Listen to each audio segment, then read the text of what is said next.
Hey guys, welcome back to Rocket and my fellow space tubers.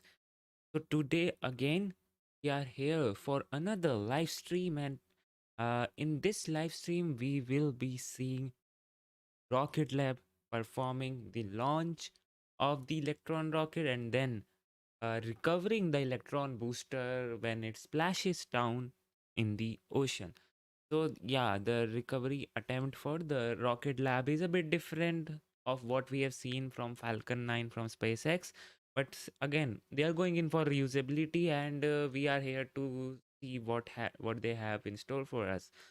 So hi everyone, hi Larry Brown, hi Mr. Cheese Pizza, hi Rocket Bunny, and hi Ian Rove Gaming.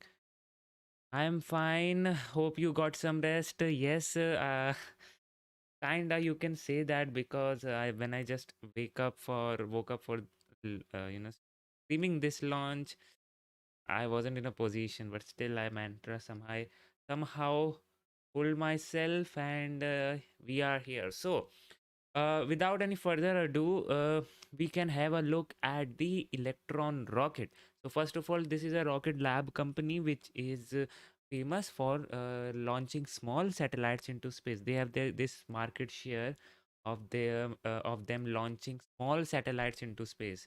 That's it. They are the dedicated service provider for small sats, cubesats, and whatnot. So yeah, that's how their business operates. Now, talking about the rocket, uh, this is the rocket which we can see. Obviously, see the marked diamonds here, looking so beautiful.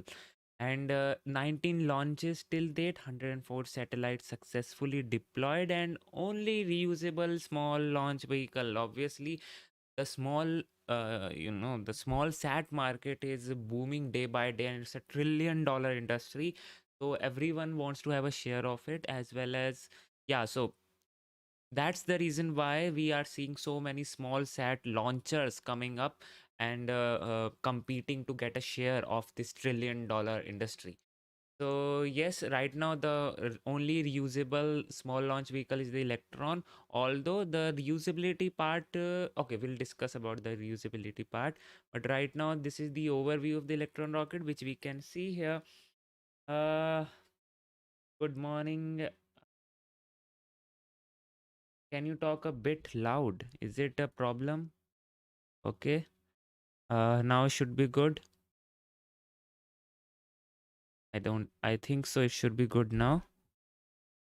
Okay, so the Electron overview is that it's like 18-meter tall, nothing as compared to what we have for Falcon 9. But yeah, since it's a small sat launcher, so uh, you know, it means the launcher will also be small. So height is this stages is 2 plus kick stage, which happens to be a part for today. The Curie engine will be there, and the payload to low Earth orbit is around 300 kilograms, which means um, it does not have a very great capacity when it comes to the payload. But again, a dedicated small sat launcher, that's what it is made to do. And the structure is carbon composite, and the fuel which it uses is the LOX and kerosene. So we can see that here. Otherwise, LOX and kerosene is a very standard rocket grade uh, fuel, which right now people uses for cryogenic fuels before they go into maybe methane and LOX, because hydrogen and oxygen was used in the previous days. Now the next part was the CH4, means the kerosene and the liquid oxygen, and the future is with methane and liquid oxygen. So that's how it has progressed. And yeah, talking about the kick stage, which we can see here, today it will be used. And the kick stage basically it's a optional third stage if you want to have some different orbit for many satellites. I mean, if you are going in for ride share, then this kick stage can have a restartable engine, can adjust the orbit, and hence can deploy the satellites into any orbit which it wants to go. So that's how this is the thing. And they say they have a deorbiting payloads to eliminate space debris. That is cool, but right now Curie stages, there were around 7 Curie stages launched till date, and 6 are still in orbit. So we'll have to see how they perform with this thing. Oh, now talking about the Rutherford engine, Hi, Ufer Gaming. Rutherford engine is a very unique by its kind because it's the world's first electric pump fed engine, and we can see it here. There are 9 of them on the first stage, which is like a Falcon 9 configuration. Liftoff thrust is 190 kilonewtons, and ISP is of around 311 seconds. ISP is like a mileage for the rockets. The second stage is a vacuum optimized Rutherford engine with a bigger nozzle, and ISP is 343 seconds. So it's a 3D printed, you can see here, world's first 3D printed electric pump fed rocket engine. And because of its electric, pump, electric turbo pump, many of its components to gimbal, to throttle the engines, and all those things can be controlled by a software only, because we can then control the motor which is rotating, the electrical motor which is rotating, and we can control the speed. We can obviously control the gimbal also, somewhat like that. And hence, if you see this rocket engine, it is very clean looking. There are not many pipes or valves going all around the engine, because obviously they don't need that. Everything can be controlled from a software perspective. So yeah, that's a very cool thing to be noticed here. And reusability, we'll talk about the reusability plans. Now we can have a look at the payload which it is carrying today. The payload here is the Blacksky Global Satellites, which we can see. Um and these satellites are the Earth observations microsats. There are around 9 satellites to be launched, and this will be the second and the third which they will be launching. So there are not many satellites which are launching for today's. They will be launching only 2 satellites, and yeah, so these 2 satellites will monitor the will have the Earth observation capability, can monitor the COVID-19 uh, regions.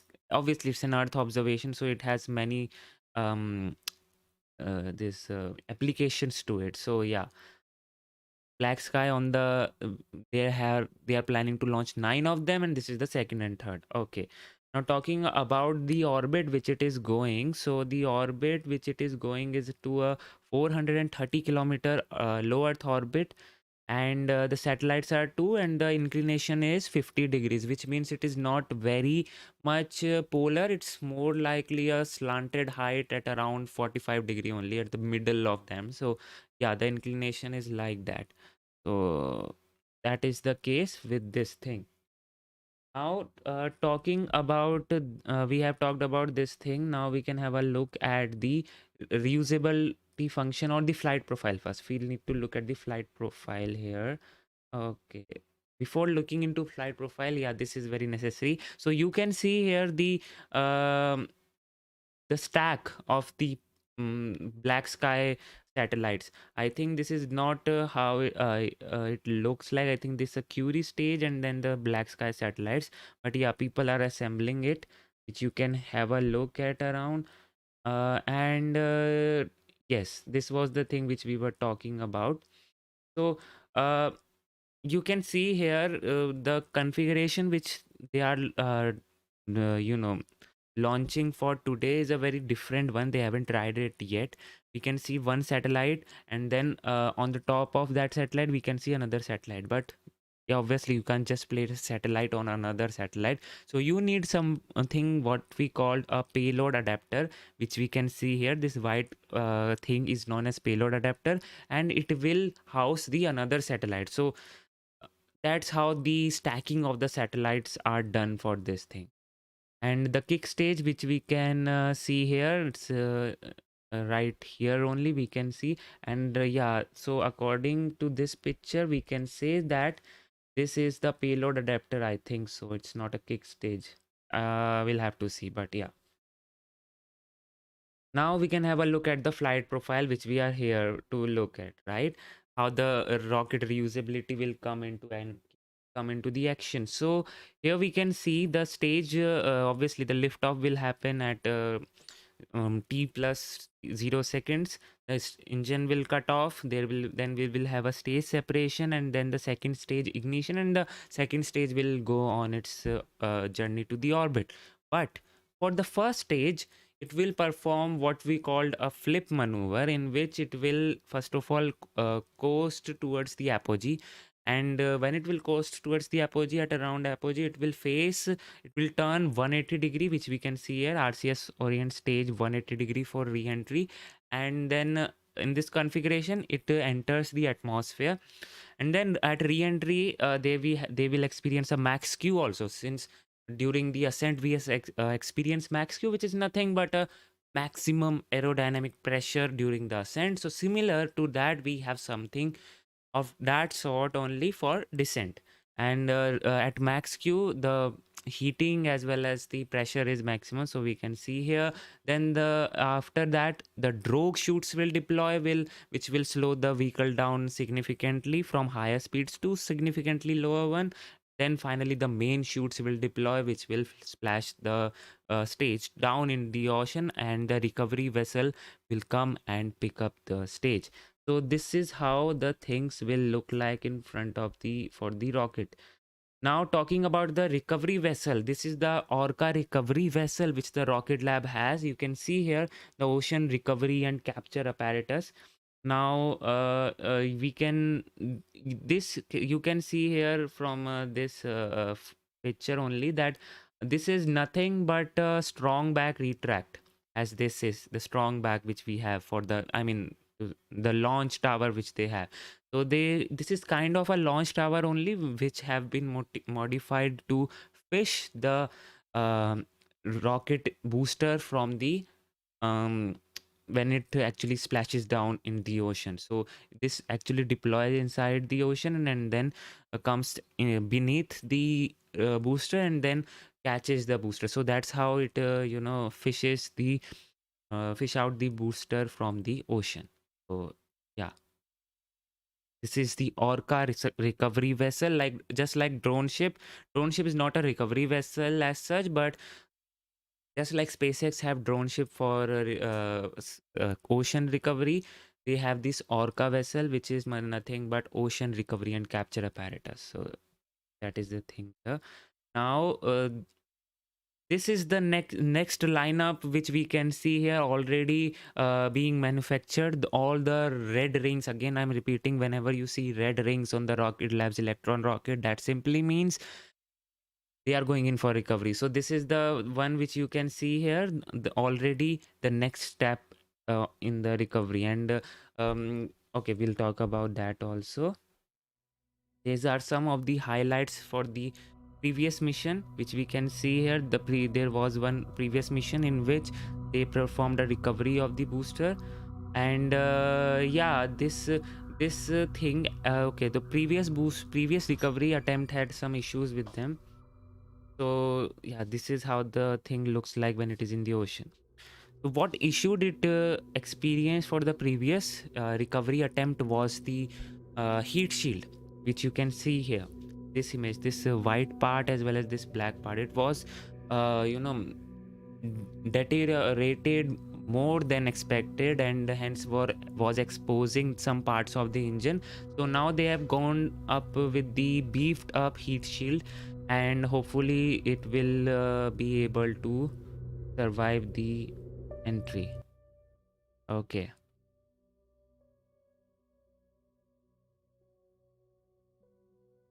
Congrats to Monarch Aerospace. We finally got a government grant for our rocket. That is so good.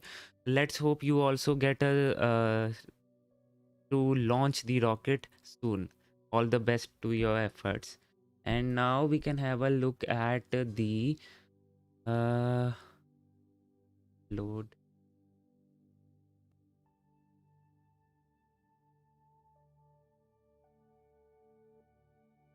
Yeah, obviously this thing.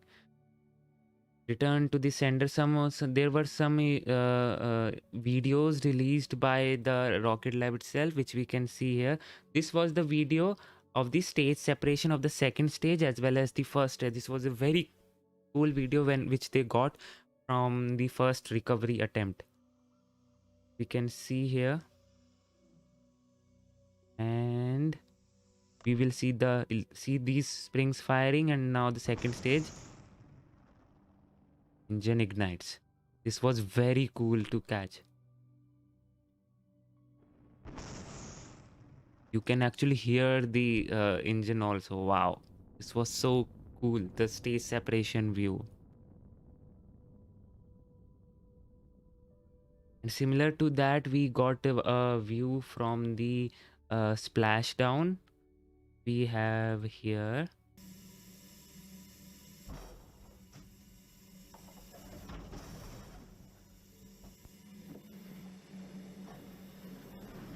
this was the thing which we got from the first recovery attempt. This looks so good.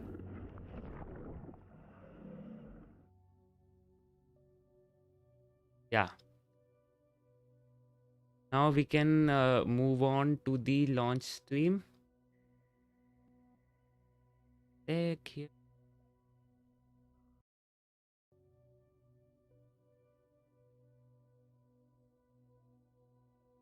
Okay.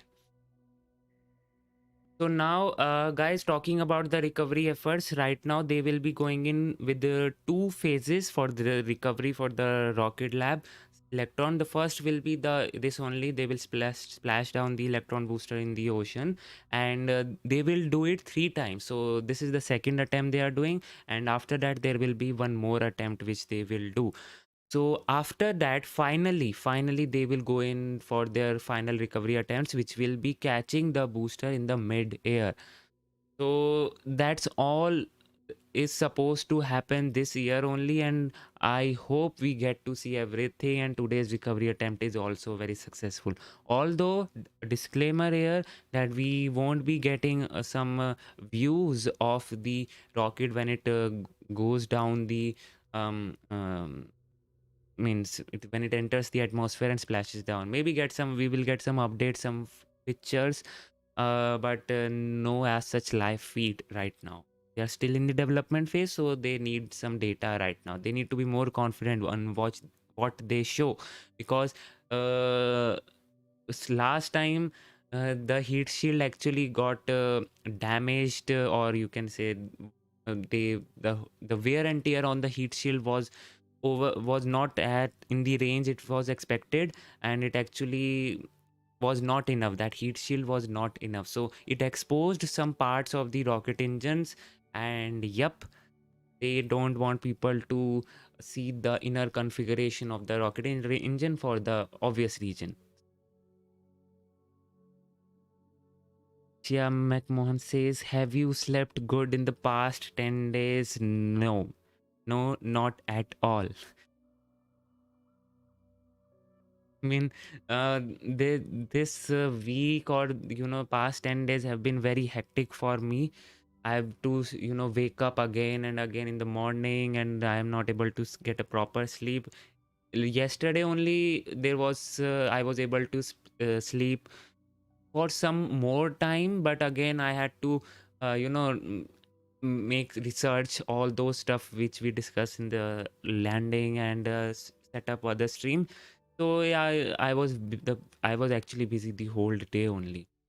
And right now also we are here seeing the launch. And again tomorrow, I have to wake up early to stream 2 launches back to back, the SpaceX Starlink as well as the Blackburn 12. I mean, wow. Okay, so we are here. Let's just see the launch now.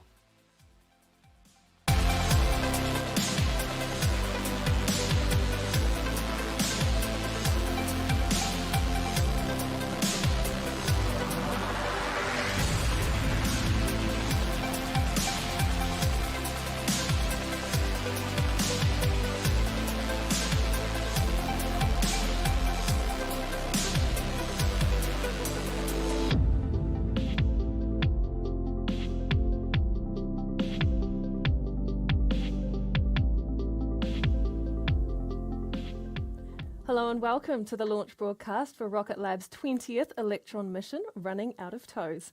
Electron is fueled and ready for liftoff from Rocket Lab's Pad A at Launch Complex 1 in Mahia on New Zealand's east coast.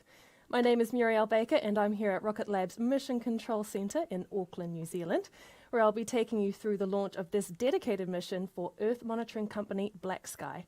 It is close to 10 p.m. on Saturday, May 15th. This mission has a window of approximately 2 hours, and we're expecting to launch right at the top of that window at 10:08 p.m. New Zealand local time. Our launch operations team are not working any issues, and with greens across the board, we're well set for an on-time launch. Running out of tows is a significant mission for the team here at Rocket Lab as our next major recovery test. For only the second time ever, we will attempt to bring Electron's first stage back to Earth under a parachute and splash it down gently in the ocean as part of our efforts to make Electron the world's first reusable small launch vehicle. Our recovery team is currently stationed in the Pacific Ocean, waiting for Electron's splashdown so they can retrieve it and bring it back to our factory for inspection. However, weather conditions have deteriorated significantly in the splashdown zone, which means we have limited live communications with the recovery team. Visibility at sea is also greatly reduced, so it may take some time to provide confirmation of a successful splashdown, and we may not get this during the webcast. Nonetheless, conditions are optimal for launch, so we are proceeding with the count. Today's recovery attempt will follow a pretty similar process to our first recovery attempt 6 months ago on our return to sender mission in November. But here's what's new for this mission. We've strengthened Electron's thermal protection system with an upgraded heat shield to help protect the booster's Rutherford engines. We've also refined our retrieval logistics and introduced the Ocean Recovery and Capture Apparatus, otherwise known as ORCA, to our recovery vessel. This hydraulic cradle is essentially a recovery-optimized strongback to help safely bring Electron aboard.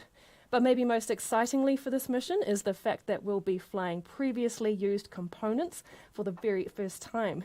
Electron returned in such good condition during the return to sender mission that we're reusing its propellant press system on this one. Which is so Now, with good. the recovery team out at sea patiently waiting for liftoff, let's take a look at what's involved in the recovery process. At approximately 2.5 minutes after liftoff, at around an altitude of 80 kilometers, Electron's first and second stages will separate. Electron's second stage will continue this mission's journey to orbit before the kick stage separates to deploy the satellites. Now, this is part of a standard mission profile, but next is where it gets interesting for recovery. During its descent, Electron will reach around 8 times the speed of sound, and the air around Electron will heat up to 2,400 degrees Celsius, generating an extremely hot plasma that creates a red-orange glow around the re-entering stage. To help Electron survive this brutal experience, a reaction control system on the first stage will orient the stage 180 degrees to place it on an ideal angle for atmospheric re-entry. From hypersonic speed, we decelerate the first stage to below Mach 2 before a drogue parachute is released to increase the vehicle's drag and help stabilize it. In the final kilometers of re-entry, a main parachute will be deployed to further slow the stage and enable a controlled splashdown. Our team on the recovery vessel will then rendezvous with the stage and bring it on board the ship with ORCA before transporting it back to our production complex for inspection. For tonight's recovery attempt, we'll have cameras on board Electron's first stage feeding us live footage, and we'll stick to those views as long as we can. But seeing as it's a night launch, our views will be limited by the lack of sunlight.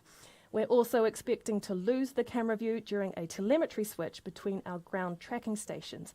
And due to poor weather in the splashdown area, we may not get real-time comms from the recovery team during the webcast. We'll listen out for the calls, of course, but if we don't get them live, we'll share updates on our social media channels to keep you posted on Electron's return to Earth. For sure.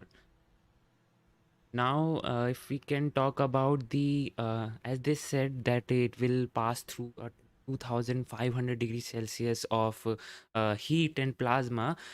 This phenomena, the Peter Beck, the CEO of this company, has, called as the wall. The electron has to cross one wall of atmosphere, and it has to pass through the hot plasma knife, which will which is actually there to cut through the rocket electron booster, because right, because the booster actually, if you see that the booster is and most of the part of this rocket are made up of carbon composite material, and the carbon composite materials, they are not very strong when it comes to structural stability and the thermal part most of the time. So yes, they need to do some changes, and one of the changes is the heat shield, obviously, near the engines, which is actually protecting the booster during its entry. And yeah, right now we are just waiting for everything to go nominally. So just see the launch. Avionics, Avionics is go. GNC, GNC is go. VCon, Econ is go. T1, T1 is go. GC, GC is go. PLS, PLS is go. RSO, RSO is go. MET, Met is go. Mission Management, MM is go. Recovery, Recovery is go. LD Sup, LD sub go. Executive, Executive is go. Go no go sequence complete. We are at 11 minutes, 12 seconds and counting. We're go for terminal count start at T-minus 10 minutes. From this point on, the 3-word hold procedure is in effect. Cool. There you have it. That's confirmation from Mission Control that all systems are go and will be proceeding with the remainder of the count. Liftoff remains scheduled for 10:08 p.m. New Zealand local time or 10:08 a.m. UTC. Now to this launch's primary mission objective. Running out of tows is our third mission for 2021 and the first of several dedicated launches this year for Blacksky, which provides geospatial intelligence and global monitoring services through their low Earth orbit constellation. Electron will be launching 2 of these satellites at a 50-degree inclination from Launch Complex 1 and deploying them to a 430-kilometre orbit. Once in space, these Gen 2 satellites will mean Blacksky can better deliver insights to decision makers, responding to disasters or tracking economic activity across the globe. Here's more from Blacksky. Okay, so yes, David, the names for the Rocket Lab missions are like that only. They are very known for providing such good names to their mission. And I remember their one mission name was Pix or It Didn't Happen. And this was a meme uh, thing. And ironically, we lost the live feed during the launch, and unfortunately, the second stage was lost, and it didn't get to the orbit. So it actually, the mission Pixar didn't happen meant literally there. And yeah, we were getting pics, the pics were shut down in the between, and yeah, it actually didn't happen. So that is the thing here. So right now the presentation for the satellite we can see here. Okay, and talking about the rocket, we can see the white fog coming out of the rocket. That is nothing but the pressure of the liquid oxygen coming out of the bleeding valves, which it has. It is similar to what we have for a pressure cooker, right? Whenever in the pressure cooker, the pressure rises above the certain point, the whistle or that top part of it just goes off, so that it releases the pressure outside. Similar to that, we have this here in the rockets. We have a pressure cooker, and because the liquid oxygen is in cryogenic temperature at around minus 180 degrees Celsius, and obviously we know oxygen tends to exist in gaseous state, so it boils off from minus 180 to maybe room temperature and increases the pressure inside the fuel tank. And then we have those bleeding valves, which depletes of all the the pressure inside, the excess pressure inside the fuel tank. So that's how it works. Electron was this year on our They Go Up So Fast rideshare mission in March. Tonight's mission is part of an overall deal to deploy 9 Blacksky satellites across 5 Electron missions this year that delivers them the rapid launch capability they need to expand their constellation quickly.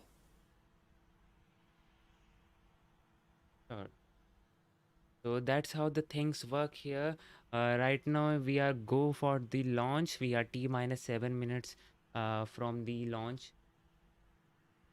We are go for the night, and today we can see it's a night launch. It should be very beautiful to see. I don't think so we have a good amount of winds here, so that would not be a problem. We have already seen and heard from the host that the launch conditions are ideal for the launch. Only thing is the recovery conditions, and that too with the the weather is cooperating for the recovery but not cooperating with the signal and the communication. So that's how the are. We can see it is on the launch pad, the Electron rocket in the launch pad, the first stage. We can see those white actually For the team here at is Rocket thus Lab, this ice on mission the also first marks stage a and the couple second of stage. fantastic achievements because tonight's launch will be the 20th time Electron leaves the pad, powered by our 200th Rutherford engine. It's incredible to think that we've built, tested and fired 200 of our unique 3D printed electric pump-fed engines. You can see Rutherford is the world's first 3D printed orbital rocket Okay. engine, a unique design that went against the grain of traditional rocket propulsion systems when we first introduced the idea. Rutherford also made space travel electric by replacing the traditional gas generator cycle with electric pumps powered by lithium polymer batteries.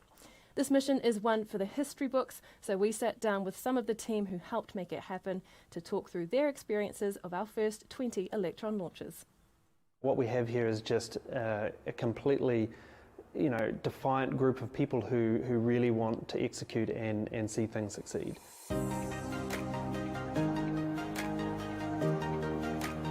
you can very well look It at the never journey. gets old, whether it's the first flight to orbit or the 20th, whether it's our first customer or our 200th. Exactly. We're learning something every single time. I mean, I'd been here for 5 months. We didn't know if it was going to work. It's mainly getting the customer's payload into space. It's game time. Launch day is Space Super Bowl, right? I don't even remember breathing, but it was worth it. It's a feeling you just can't describe. You just have to really be there. I'm much more interested in the payload these days. So for the first few flights, it was all about the rocket. Whereas now, I get to know a little bit more about who we're launching. Launch day is way harder than I thought it was going to be. I thought by the time you get to 20 launches or some number, it would just be like, making coffee. Everybody's just so invested in each launch that there's always so much energy around each launch. Hearing that our first light satellites come alive and things like that it's a totally different feeling than just we've launched this rocket and that's been awesome. 20 missions is a huge achievement, and it's been incredibly exciting, but I'm even more pumped for the next 20. So I'm super stoked about recovery from the quality engineering perspective. I like the fact that you get to launch the next. It means that you've done your job right. I mean, fundamentally, we must have a really good design. The fact that we can launch this many rockets, Electron's a good product. Rocket Lab's secret sauce is its engineers' dedication to rapid development. We would not have been successful had it been a different group of people.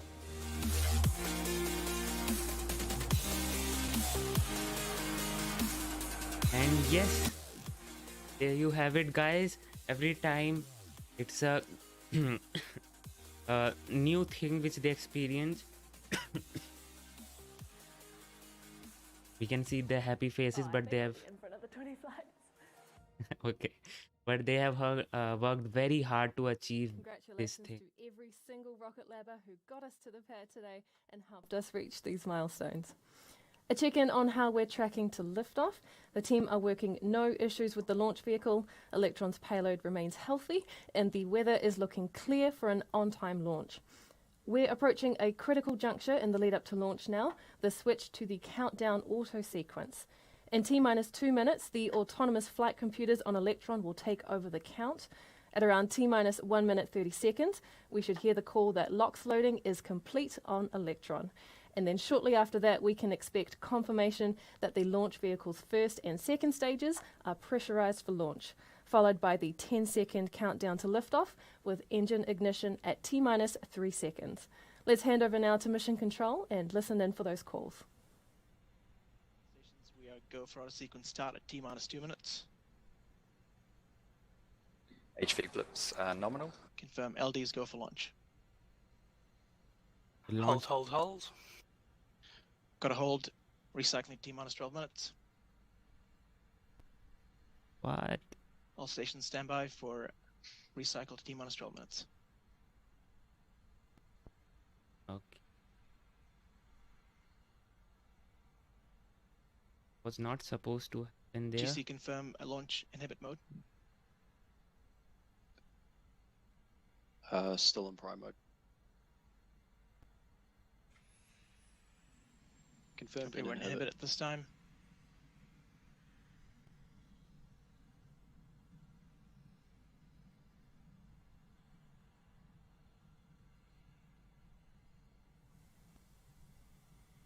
So you heard it there from Mission Control in Auckland. Right now, Electron has entered a hold while our operators work on establishing a new T0 time. We'll continue to broadcast while we wait for an update from the team. In the event of an extended hold, we'll provide an update via our social media channels. Thanks for watching. We'll be back with you soon. Okay. Guys, just a second before announcing a hold, the launch director gave a go for the liftoff, and then just after that second, he announces a hold. I mean, okay, there has been something which he must have observed there, and announced a hold for today's liftoff right now. And talking about the launch window for today, the launch window for today is runs from yeah, the launch window is open for 2 hours and 5 minutes, so we are checked for on that part, so no worries on that here. And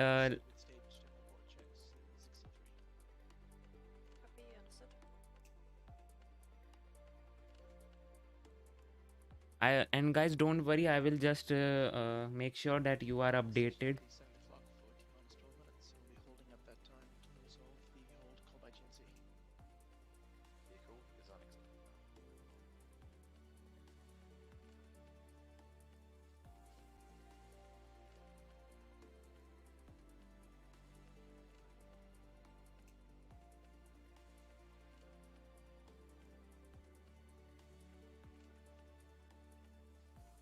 Did they run out of toes?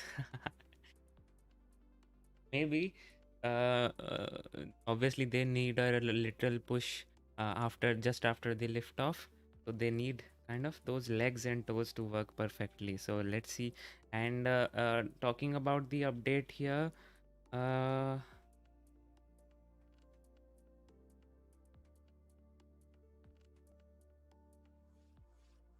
and the update is this only: the Electron has entered a hold for upper level winds, and we are recycling to T minus 12 minutes.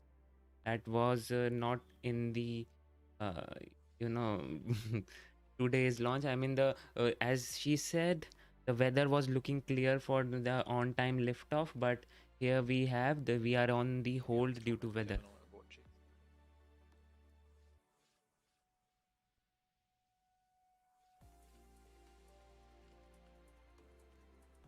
So we are at a hold and recycling. They are right now recycling at T minus 12 minutes.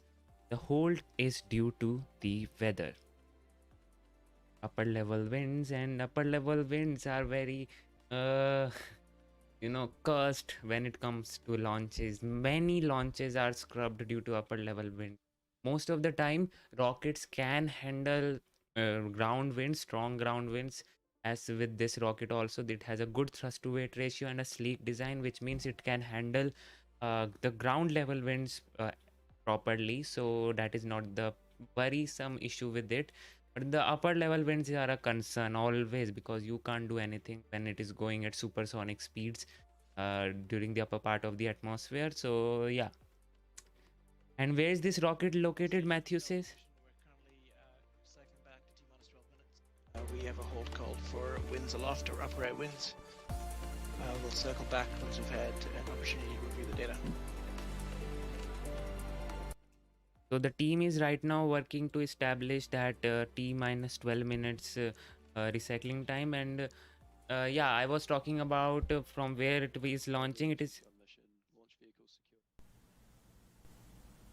If you're just joining us, we have entered a hold due to upper level winds and have recycled the clock to T-minus 12 minutes. We'll stay on the live view of Electron on the pad while the team assesses those wind levels, and we'll come back to you with a new T0 as soon as it's confirmed. Oh, thank you. So here we have the views of the rocket. So I was, yeah, it is being launched from the New Zealand, Mahia Peninsula Island in New Zealand, and if you live in New Zealand, maybe you can see this rocket launch also, because this will be a very bright star going into the sky and you should be able to spot it. And what was I talking about? Yes, now since they have to monitor the upper level winds, so let me just tell you what is happening right now. First of all, obviously they are monitoring the upper level winds to come into that range, and now they are also defining the new trajectory that the Electron has to follow, because it just missed its T0. So that's why it should now follow a new trajectory, or maybe they need to do some final touches on that trajectory. Yeah. Configure our feeds for lock stopper. Copy. So yeah, right now the team is designing the trajectory and updating that information to the Electron rocket. So the mission control team is monitoring the winds as well as designing a new trajectory for a rocket. And the white surface which you see in this rocket is not white at all. This whole rocket is fully black, and whatever white you are seeing leaving out this interstage with the Rocket Lab logo, other than that, the upper whiter thing and the below white thing are all because of the cryogenic liquid oxygen. That liquid oxygen is actually condensing all the water vapors that are in the atmosphere and then obviously freezing it, because it's it has minus 180 degrees Celsius. The first ever white on the rocket. Yes, this is actually the first which you can see. We had that capability to hold the winds. Oh man, we must have achieved some kind of supremacy on the planet right now.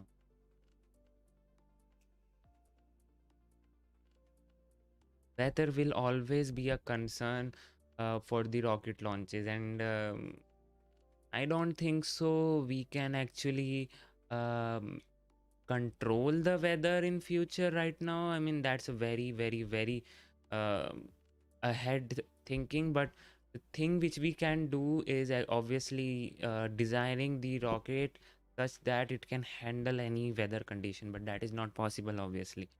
So weather conditions will always play a role, and we can always expect a scrub in the mission.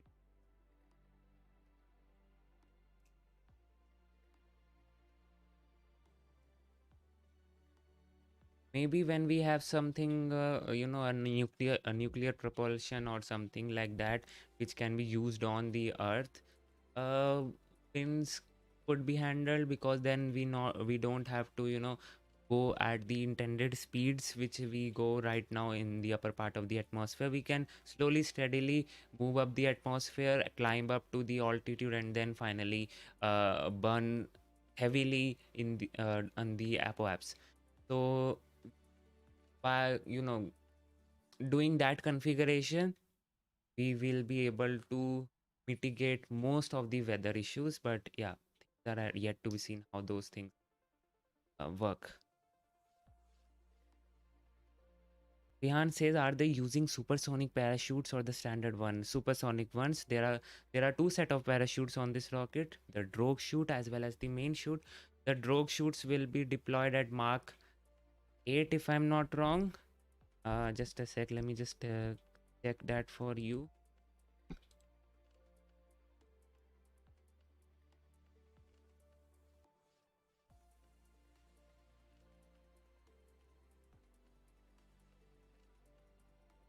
Yeah, the Mark II. When it decelerates to less than Mark II, drogue parachute will deploy, which will increase the drag and stabilize the stage as it descends. So drogue is very necessary because here on this rocket we don't have the grid fins which we have on SpaceX Falcon 9 booster. So when it enters a thick part of the atmosphere, it can tumble and it can flip and just don't follow its intended trajectory. So to mitigate that issue, we have a drogue chute which actually maintains the center of pressure at a defined height, and which does not let the rocket tumble here and there. So that's how those things. And then it will deploy after the drogue chutes are deployed and stabilizes the rocket as it descends. During the last couple of kilometers, the large main parachute will be deployed, and the booster will soft land in the water. Then the Orca, which is nothing but ocean recovery capture apparatus for the Electron rocket, which is nothing but a recovery ship for Electron, will go there and will use the optimized strong back, literally type of a launch tower, which will fish out the the booster from the ocean, and that's how these things will work. Wow, man.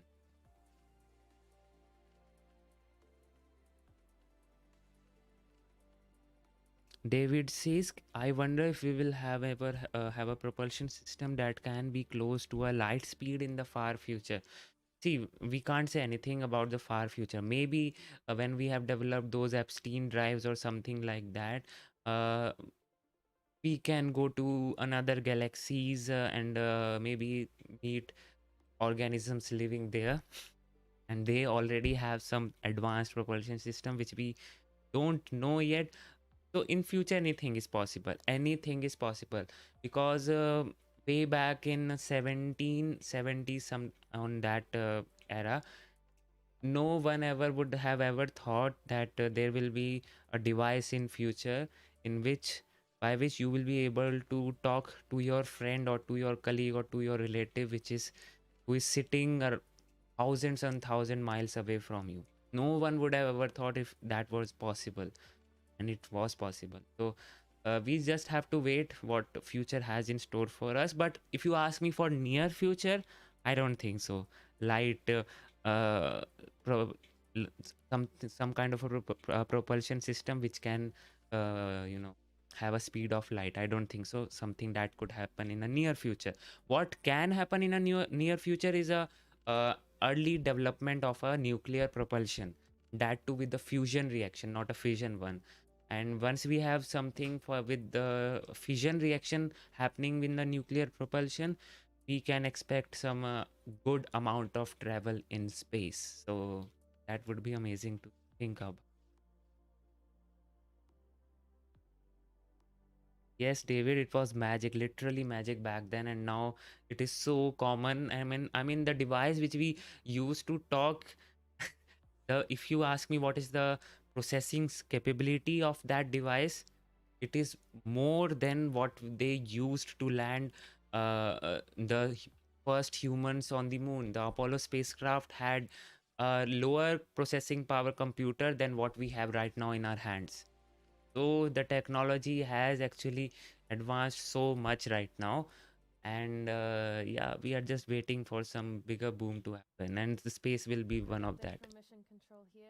As you can see, we're currently in a hold due to upper level winds. Stick with us as we establish a new T0 time. We'll let you know as soon as that happens. But today's window remains open until 12:05 a.m. New Zealand time or 12:05 UTC. Yep. So I'm on PC, says Roger. So regarding PC also, no one would have thought that there will be you can even use a computer which will be a personal computer, and you can use it in your homes, because back in those days, if you had to use a computer, you need to go to NASA or the defense ministry to get the calculations done. So computer was not at all accessible.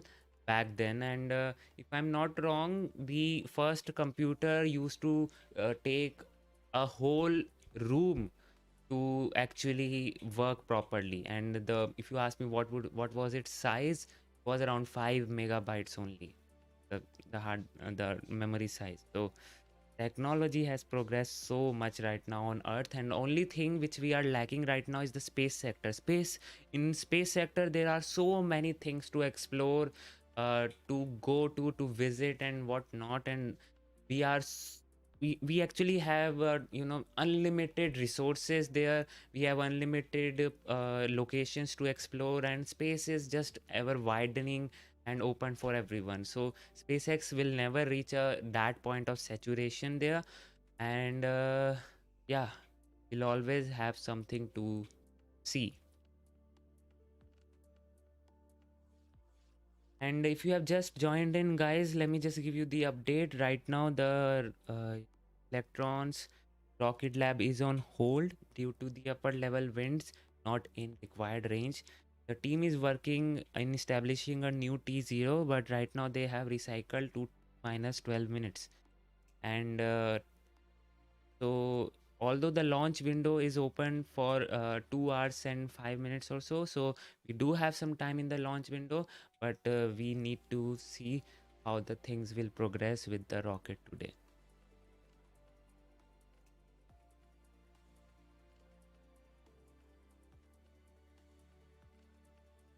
Omkar, let's be vigilant in the chat here. Space is all about unity, peace and harmony, so let it be there, let it be like this. And yeah, we are Team Space, looking at a rocket which is getting ready to lift off and go into space.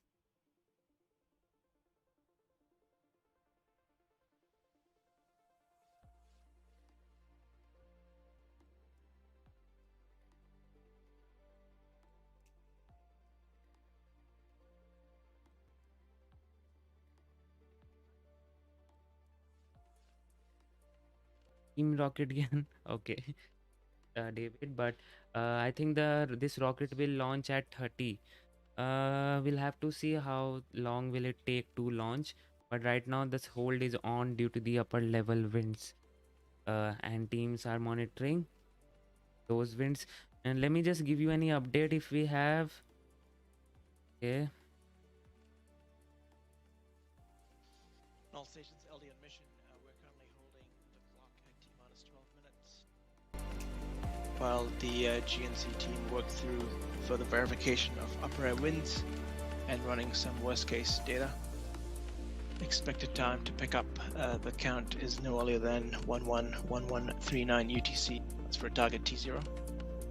I'll report back in about 10 to 15 minutes when we hear back from GNC.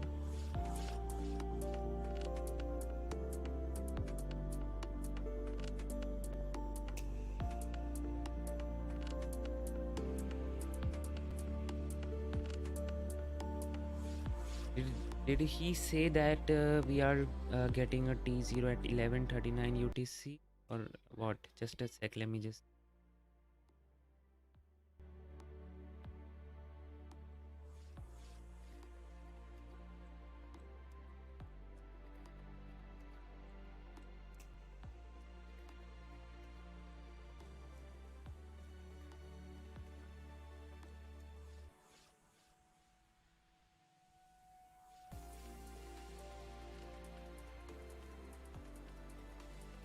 There is no as such update.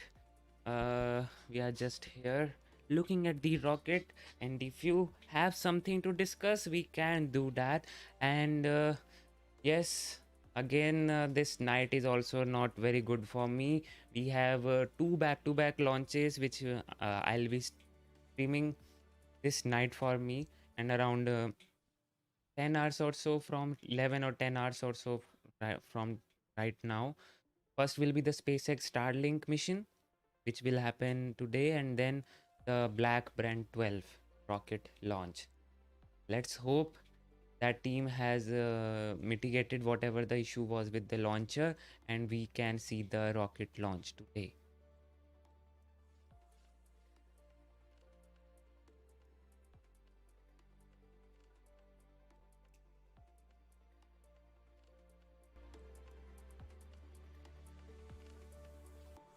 See, guys, a thing with I mean, I have heard so many things.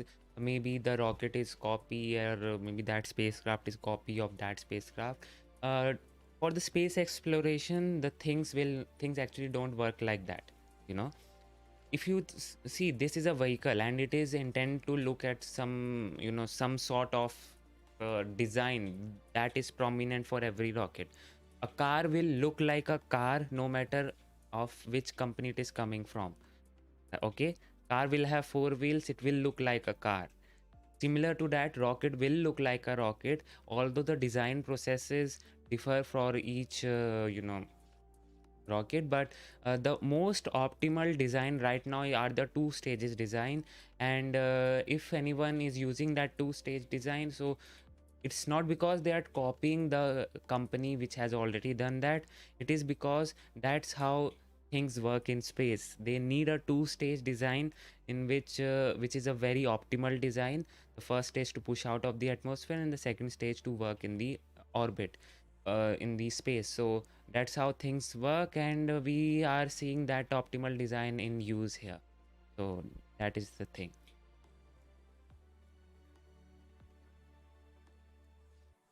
Fatima says, teach me about the rockets. Okay. What should I teach? There are so many things to discuss in rocket science and all those things, but it will depend on the level of knowledge which you already have right now. Yes, and Starship, David says, yes, and Starship is a revolutionary device design in reuse.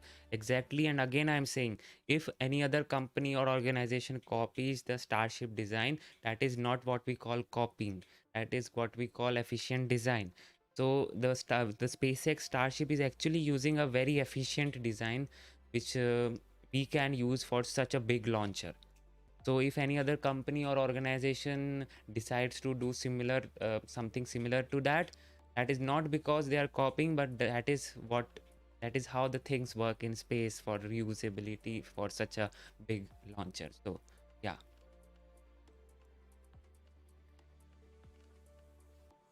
Mars 2028. Okay, so people joining right now, the hold is because of the upper level winds, not in range. They are very strong right now as per the official updates. So we are waiting for the winds to calm down, and once they calm down, we will be seeing the launch today.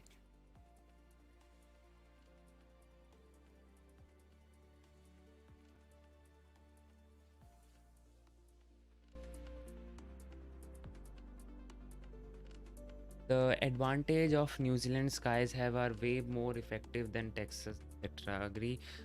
See, the skies as such does not matter for a rocket. The launch location does matter. I mean, if you see the launch location of this rocket, it's a New Zealand. It's launching from New Zealand, and that type of launch location, it actually enables this rocket to have SSO orbit, sun synchronous orbit, a polar orbit, and all those things. So yeah, that is the case. The launch location does matter, and the launch location combined with the launch window, they both matter a lot when it comes to orbital mechanics and to reach an intended orbit. So some of this New Zealand rocket launch site cannot go for an equatorial launch, so that is one thing here. And directly to a equatorial launch from the launch site to into the orbit, they can't do that.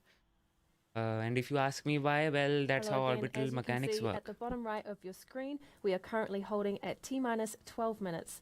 The team is assessing upper level winds to determine a new T0 for today's liftoff. All other systems remain go, though, for launch, so it's just a waiting game for those upper level winds. We'll update you as soon as we have a new T0. For sure. Okay, we are holding in again, waiting, and yeah, I was telling about the launch location. So this thing actually works like this. If the latitude of the launch site is more than the inclination of the orbit, then we don't get directly into that orbit from the launch site. That's how things work. Okay. And to get directly into that inclination of the orbit, the latitude of the launch site should be less than the inclination, or maybe equal to the inclination. So that's how the things work. So if we have the condition like that, you can go to one intended orbit. And but again, those things can very drastically change with the things how the Virgin orbit is operating right now, because they are using literally airplanes to launch the satellites into the orbit. And because of those airplanes they are using, they can theoretically achieve any inclination they want, any latitude, longitude they want, and launch the satellite anywhere. They can use any runway from all over the world, can achieve any inclination, can achieve any latitude as they want, because it's an airplane. It can travel to any location and then launch a satellite. So that thing can drastically change with the things how in Virgin orbit they are working with. So yeah.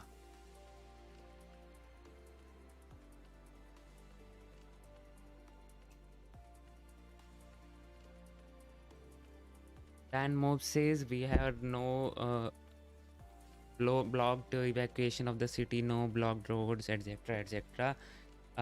Okay, let me just make you see this thing.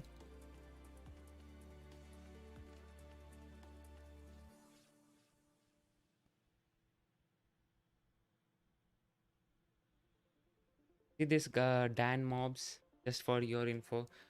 Roads are closed, marine zone is closed, and airspace is closed. These are the things which are necessary for any launch to happen. So we don't seem to get frequent updates from these companies, because these are very trivial things which happens for every rocket launch. So they don't seem to update us on that front. But yeah, these things happen, so we are here.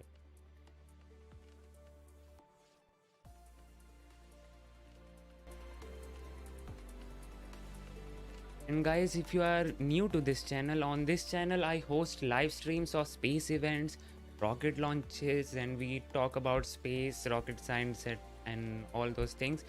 So if you like my work on what I do, you can subscribe to our channel, hit that like button, and maybe become a Patreon. It really helps the channel to stay alive, and a super chat is always enabled for one-time funding.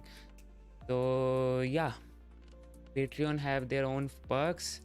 The membership levels are there, and I'll be updating the KSP craft also today for the Tianwen one. So you check that out. The links are in the description. And for the latest space updates, rocket science news, and some rocket science related concepts also, you can follow me on Twitter. The link is again down in the description. At RocketGyan is my Twitter handle, and you can always follow me there. And yes, Elon wants to launch the orbital attempt for the Starship in July. That is so ambitious. And FCC has already given us some concrete plans on what will be the mission profile, a flight profile. And yes, it is kind of a bit odd. I mean, it's not it will not be achieving the orbit as such, but Elon says it will first achieve the orbit and then it will again deorbit, so as to have some, that it does not experience that excessive amounts of loads in its first try. So right now they want to have some info on the loads which it experiences, and then they can go on for a full recovery of the booster as well as the Starship. Yeah, that is the thing.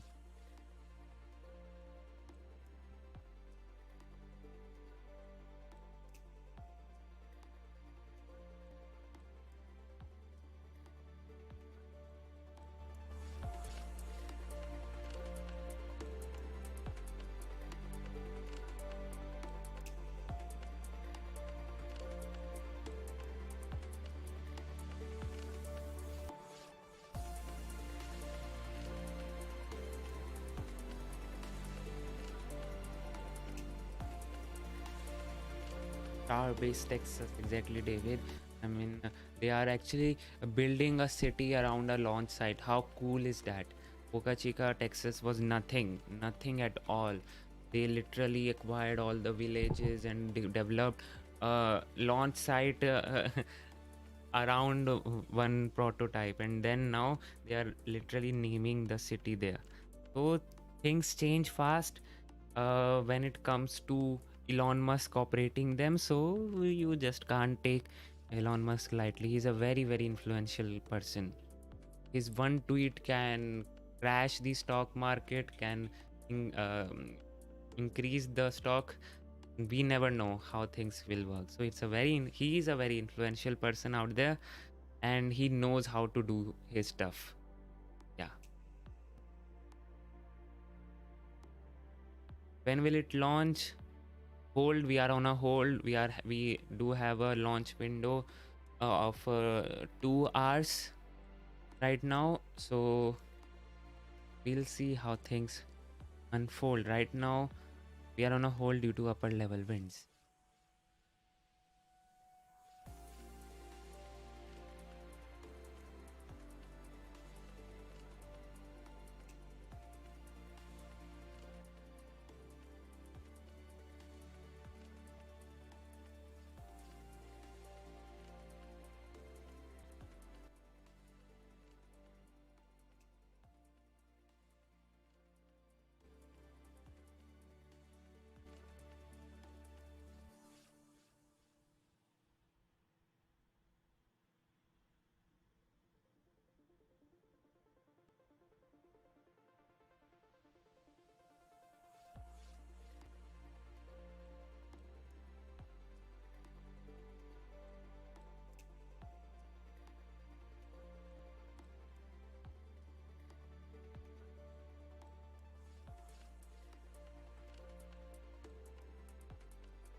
We are seeing some movement in the mission control though. Maybe we are heading on to something. We'll have to see.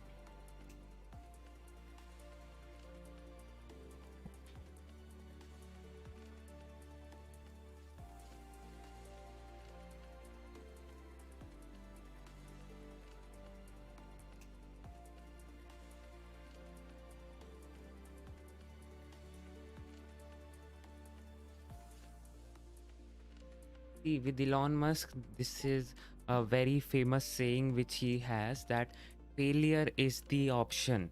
Failure is the option, and that's how his ideology works. And we can see that ideology in action in its SpaceX company also, because they do it, they try it, and if they fail, they again try it and keep on trying until they become successful. So they work on that ideology that failure is the option, and you have to work again and again, learn from the mistakes and work again, and there will be a time when you will be successful. So yes, and we can see that in the Starship development and in the Falcon 9 landing also. So yeah, that is the case here.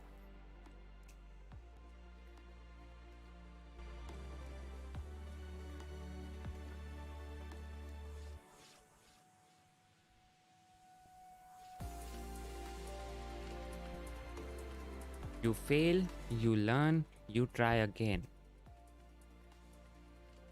More like a Kerbal version of development, right? In Kerbal space program also, what we do, we just launch the whatever rocket we have designed, and then it fails. Obviously, we learn what was the issue with the rocket, we change it and again fly, it again explodes, we again learn, again fly, and ultimately we get to know how the physics and the rocket science works. So yeah, you can say real life Kerbals with a more data based and informative approach to development.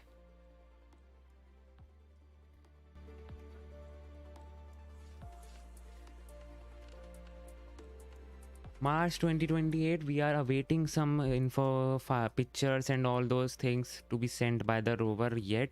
It has not sent, but those are expected in few hours or so. So let's see how things work. And if we get something, I'll update on Twitter, and if we get any video or as such, I will upload on the channel also. So don't worry, you can get the updates if you follow me on Twitter as well as on the YouTube.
Another quick update from Rocket Lab Mission Control. We are still sitting tight on the pad, waiting for upper level winds to fall within bounds for launch. The clock is currently held at T-minus 12 minutes, so while we wait for that new T0, let's take a look back at our first recovery mission back in November last year. Congratulations to the recovery team. That team has pulled off a miracle with re-entry of Electron in the first ever attempt.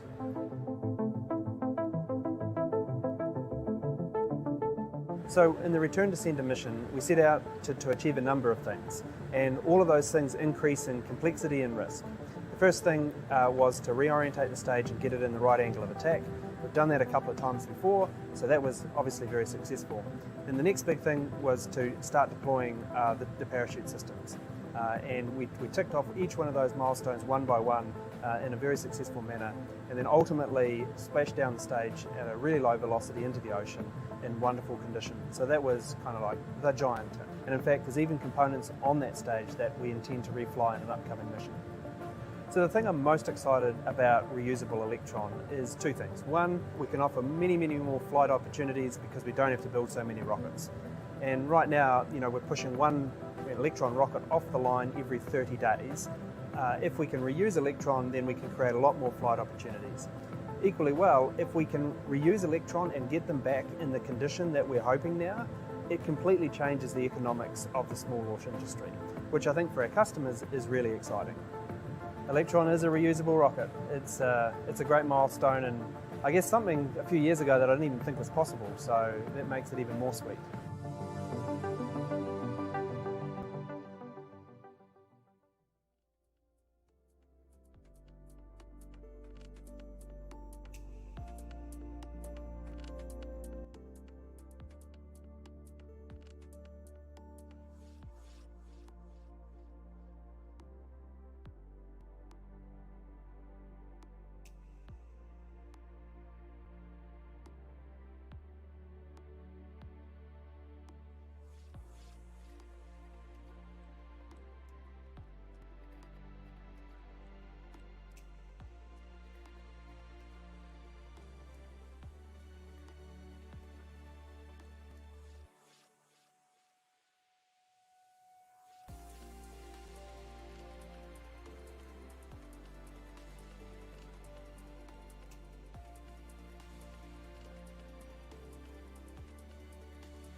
So, what do we have in here? Thanks so much, David, for that $2 Canadian. You rock, he says.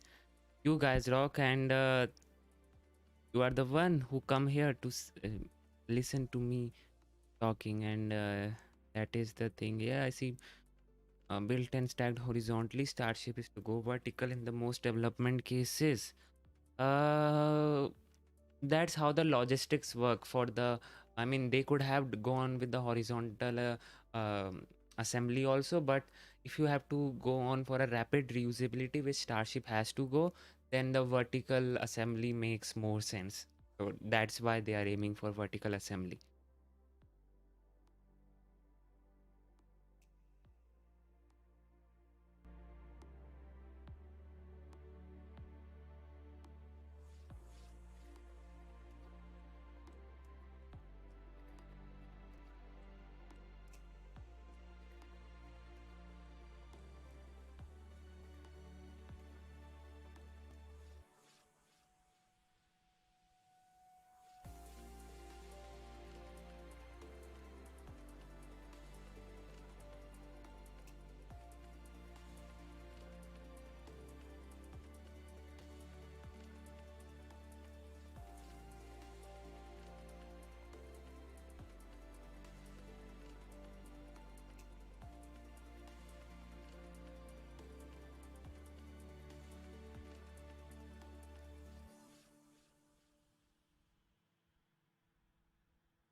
David says, did you hear that they're still communicating with the Voyager 2 spacecraft, even though it's very way past our solar system? Yep, Voyager 2 as well as with the Voyager also.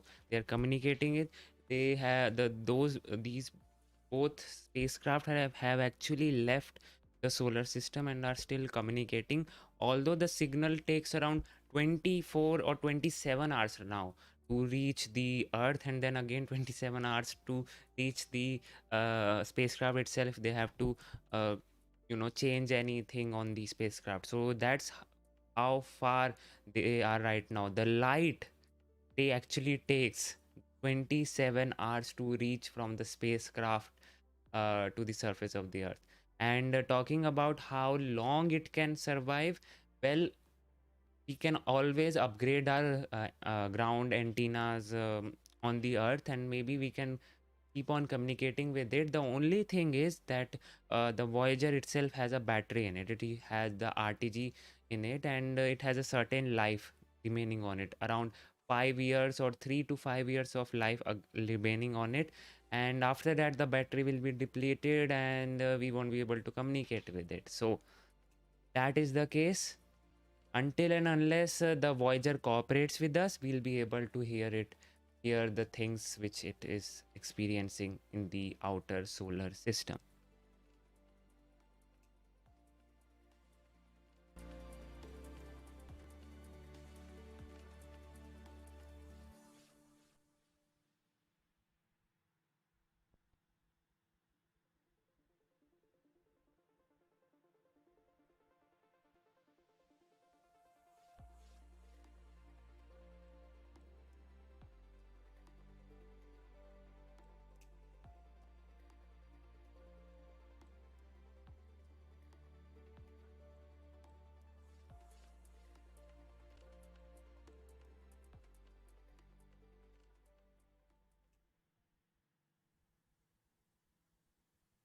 Thank you for tuning in to today's launch broadcast. As you can see, the clock has resumed and we are currently at T-minus 17 minutes and counting.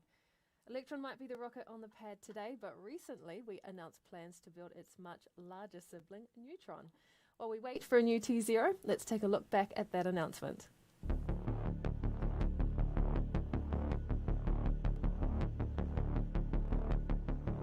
Their Neutron rocket is When we say we're going to do evolutionary something at Rocket here. Lab, we do it.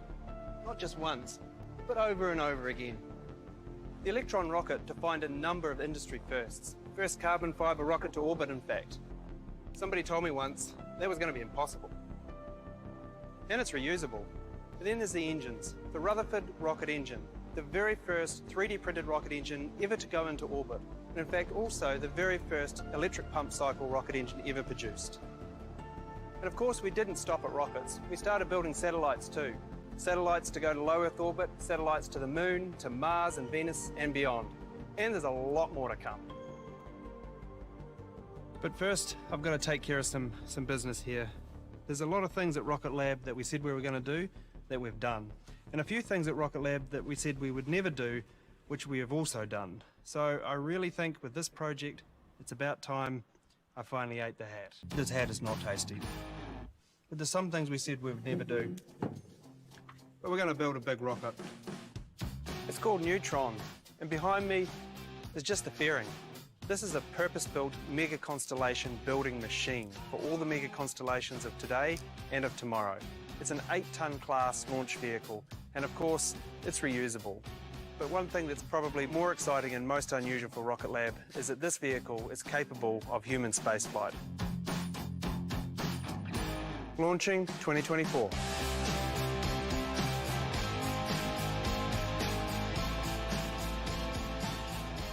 Guys, here you just saw the announcement for the Neutron rocket. It will be a medium lift launch vehicle. And Incredibly yes, excited to bring Neutron to the pad, and we will have updates on its progress coming soon, we promise. and why he ate his hat, because he said that they will not go for a medium lift vehicle. I mean, they won't go ahead of the Electron rocket in terms of the the capability, the payload capability, but they did that, and hence he ate his hat. Although the Neutron rocket is revolutionary in its own kind, because first of all, it's a big rocket, a reusable rocket, a medium lift reusable rocket, which is capable of human space flight. And that is the thing which we should be looking at, guys. And that would be an exciting time when the Neutron rocket actually launches from the pad in 2024. So yeah, that's how the advertisement must be done. Yes, Rihan, that's how the announcement should be made for any rocket to launch. This was so cool.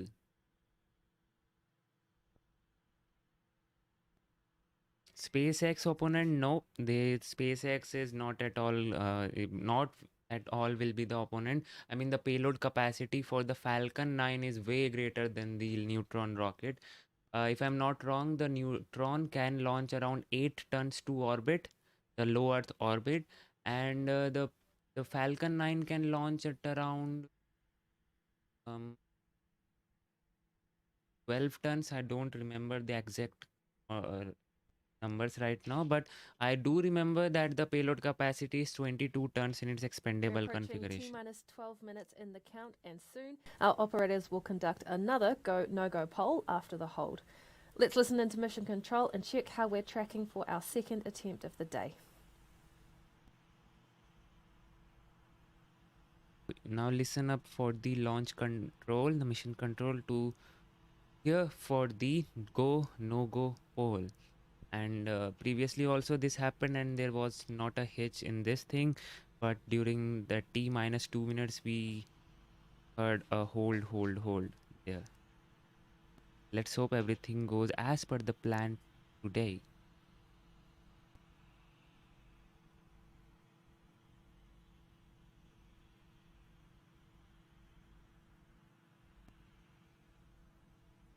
All stations LD on mission cord, proceeding with the go-no-go poll for launch. Stage. Stage is go. Avionics. Avionics go. GNC. GNC is go. Beacon. Beacon is go. T1. T1 is go. GC. GC is go. PLS. PLS is go. RSO. RSO is go. MET. MET is go. Mission management. Mission management's go. Recovery. Recovery is go. LD sub. LD sub go. Executive. Exec is go. Go-no-go sequence complete. We're at T-minus 11 minutes, 21 seconds and counting. We'll go for terminal count to T-minus 10 minutes. From this point on, the 3-word hold procedure is in effect. So we are go for the flight right now. Let's hope. GC, LD mission. LDGC. Proceed with sequence 50, pad terminal checks. Copy proceeding with sequence 50, pad terminal check. Okay. So right now we are go for the launch, guys. Everything is looking good, although we need to be careful at T-minus 2 minute mark when the launch hold announcement was made previously. So let's hope everything goes Avionics correctly. LD mission. Go ahead. Proceed with avionics terminal checks, sequence 51. Proceeding with sequence 51. LDGC on mission cord. Go. Stage 1 igniter pressures verified, hydraulic pressures verified, S1 pre-valve open, pad terminal checks complete. Copy that.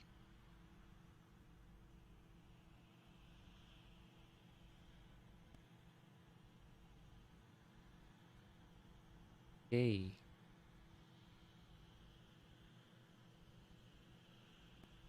T-minus 10 minutes and counting. We can see the rocket and guys, if you have just joined in, let me just tell you that they will be going in for a recovery attempt for this mission, in which Stage LD mission. LD stage. Proceed with sequence 52, stage terminal checks. Copy.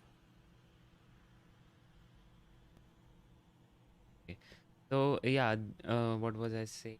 Yeah, they Just will the be LD going in For the recovery attempt today, they will be splashing down the Electron booster, and then it will be recovered from the ocean.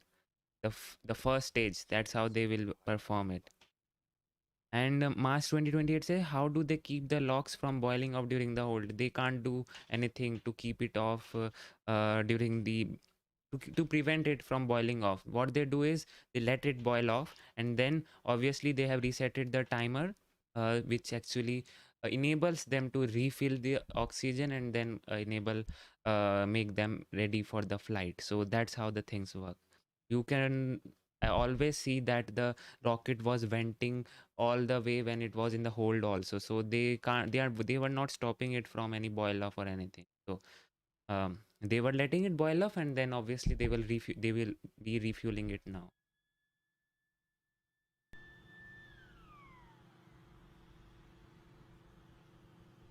All engine blips are nominal. All engines are ready. The stage terminal checks are complete. Copy that, stage.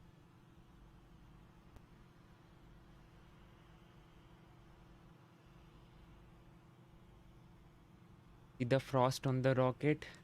That's the work of that's the beauty, I should say, of the cryogenic liquid oxygen.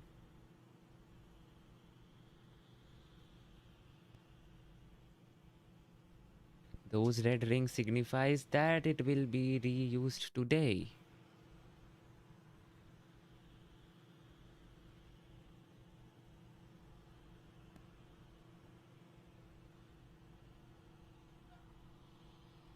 Okay, and right now this is actually containing two satellites, two Blacksky Global Satellites, and let's hope this launches today. It's a nighttime launch, so it will be very delightful to watch it go up into the sky. Talking about the rocket, this is a two-stage rocket. The first stage is powered by 9 Rutherford electric pump-fed engines. Avionics LD mission. Go ahead. Proceed with sequence 54, AFDS enabled for flight. Proceeding sequence 54. And the second stage is also a vacuum optimized Rutherford engines, which we can see, and both of them are electric pump fed. So that is one cool thing which this rocket has. AFTS is green and enabled for flight. Copy.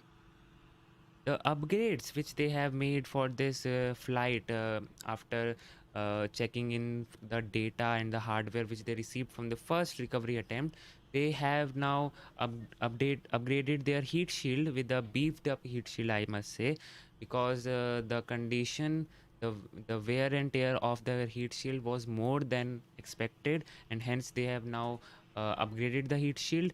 Maybe they have put in more material there to protect it, and hence they are doing that. Also they are reusing some components, which is the press system, the fuel tank press system from the previous recovery attempt, and they are reusing it on this rocket. So this is a very cool thing. This is a very cool rocket launch which will happen today, and let's hope everything goes as per the plan. We are T-minus 5 minutes 57 seconds until the liftoff. Right now everything is looking perfect for the on-time liftoff to happen. Let's just wait and go. BCS disabled, pad auto sequence is armed, pad ready for launch. Copy.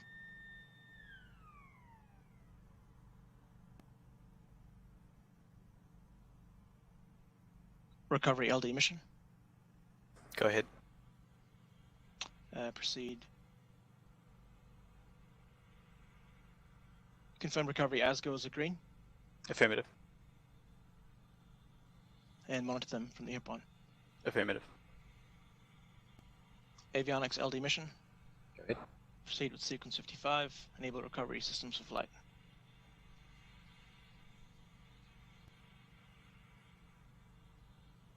we are proceeding. Proceeding with sequence 55. Those are the regular updates from the mission control. Nothing to worry about there. And hi everyone in the chat. Hi Kushagra. We are hi at David. T minus 4 minutes and 42 seconds and counting. The strong back has been retracted for flight, and those upper level winds are currently playing ball. From here on out, we'll listen into mission control as they proceed to T0. For sure. And yes, Canada is not famous for the rocket launch business, Station but of the missions, LD. From this point on, there should be no red flags in the critical LCCs.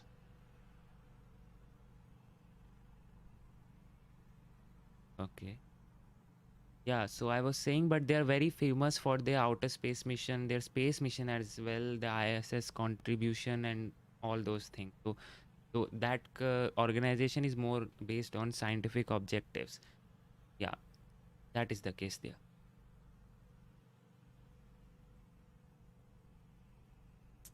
It's getting ready for the launch. T minus 3 minutes and 40 seconds until this thing lifts off from the launch pad, and we'll see an artificial sun kind of a thing going up into the sky, and then it will be splashing down in the ocean. It will have to face the wall when it enters the atmosphere. The plasma knife, as they say, which will try to cut the electron booster, but yes, it has to survive all those conditions and splash down in the ocean. The problem... reports. Copy that, avionics. Okay. So yeah, the problem with the rocket is the carbon composite material. That's why that carbon composite material is not very strong when it comes to thermal load handling. Beacon. Confirm flight computer as goes green. All as goes green. Lock auto sequence and confirm. Auto sequence locked. All stations, we go for auto sequence start at T minus 2 minutes. Looking like we are This time go LDs for go the for launch. At T minus 2 minutes, the autonomous internal computers will take over the countdown. That will be a milestone which we have to notice here.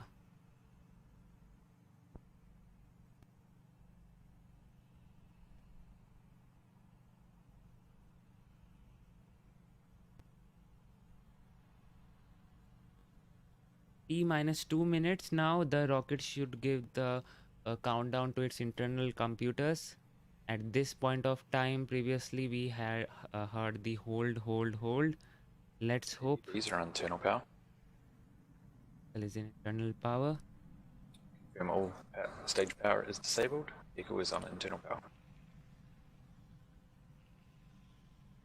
And the people who live in New Zealand will be able to see this launch, so go out if you live in New Zealand, and maybe you can see some bright spot going up in the sky. Box load complete. System in recirculation. And Dan Mobs, if you are catching the launch, please do share your photographs or video on Twitter. The Rocket Gyan is my Twitter handle, at Rocket Gyan, and we'll see it how things go. So we are T minus 1 minute and 13 seconds. I think we are go for the launch this time. Guys, finally, we are here. Anti-eyes ring disabled. This is happening. The Electron is going to launch. T minus 1 minute. All things are go for the launch. Everything is nominal for the flight and configured for the flight. So just sit back and relax and enjoy this awesome show in front of your eyes. Stage 1 and Stage 2 tanks are pressed.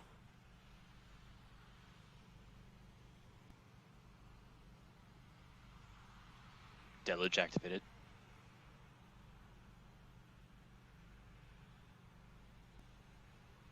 Minus 20 seconds. T minus 20 and counting. Minus 15, 14, 13, 12, 11, 10. T minus 10, 9, 8, 7, 6, 5, 4, 3, 2.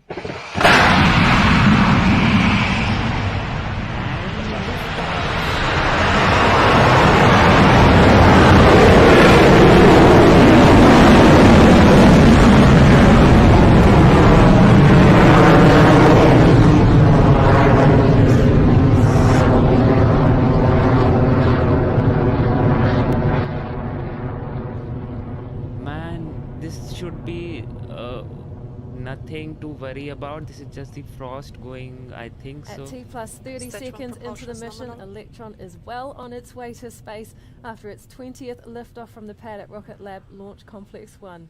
We had a great view from the tracking cameras of the Entered power stage of one those burnout Rutherford detect mode. engines, with Electron clearing past 700. Sorry, it's clearing well on its way to space right now. And very soon, Electron will approach max Q, or maximum aerodynamic pressure.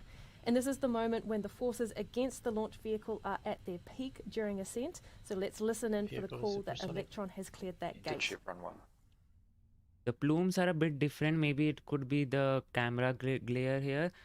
We can like looking like there is a Approaching max Q. problem, but let's hope VB everything discharge is normal. good. Maybe it's just the camera Max Q issue. cleared. Trim ship run 2. Hey, max Q, they are going in for a nominal Here's max the Q. call out. Electron has successfully passed through max Q, with propulsion continuing nominally. In about a minute, we'll be coming up to 3 events that happen back to back during flight. First is Guidance main is engine nominal. cutoff, or MECO. This is when the 9 Rutherford engines on Electron's booster throttle down before shutting off completely to slow the rocket down before the second event. That's when the first stage separates from the rest of Electron as it continues with the third event, ignition of the sole Rutherford engine that powers Electron and the satellites to orbit. With that stage separation, Electron's booster begins its journey back to Earth, and so will begin our second Electron recovery attempt. We'll hopefully have a live camera feed on that first stage to watch that descent take place. But before we get ahead of ourselves, let's wait for 15 the call seconds out to for go. those 3 events. Wow, see this beautiful Stage plume one expansion, propulsion is guys. nominal. Should be seeing a cutoff here very soon. This is looking so beautiful. Wow, man. And MECO confirmed. Confirmed. Successful Phase separation. separation. And Stage the ignition. Recovery is Flight analyst recovery. Proceed with sequence 59, stage 1 recovery operations. oops. Computing landing zone. As you've seen, we've had a successful MECO and stage separation. No, there's been no ignition, sorry, but on your screen, we'll keep that view and see what we can come back to you with soon. Guys, there is a problem on the second stage though. Oh man, there is a problem there. There was an ignition and then suddenly I could see that it hit. I don't know what happened there. We'll have to review the footage. But the second stage was not looking good just after the separation. It was wobbling and then the ignition didn't happen. Yes, I should move the countdown. Just a sec. Oh, they have.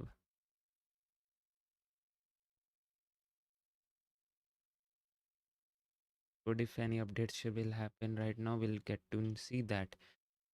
Oh man, this is a bummer right here.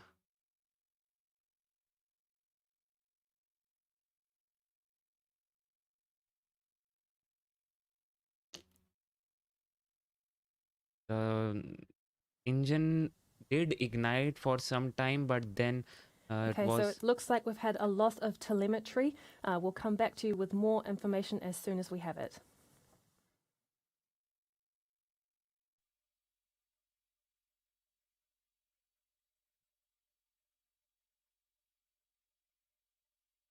I'll have to see the updates right now. It is not good.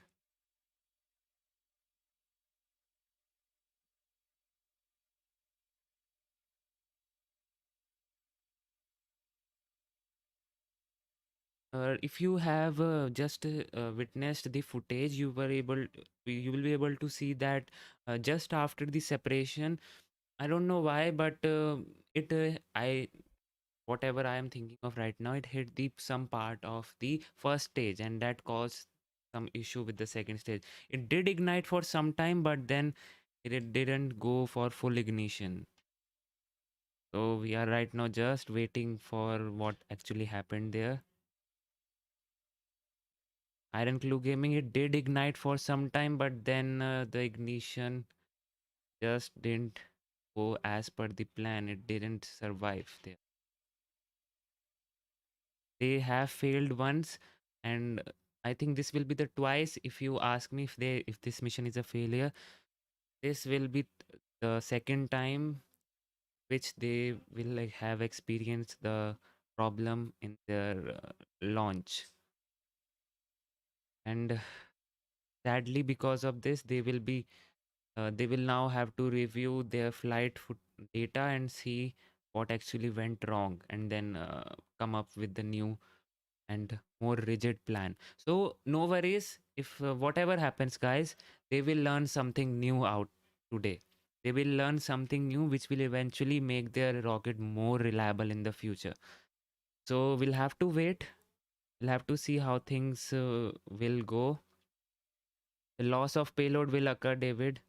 That is bound to happen, obviously, because it hasn't achieved the orbit yet, and it was in a suborbital trajectory. So it will just, maybe it will, fall back into the earth. It is very difficult for the recovery team also. I don't know what will they be doing now, because the first stage, maybe they will be able to recover the first stage, but since the ignition didn't happen, the second stage is also following the same trajectory, more or less the same trajectory.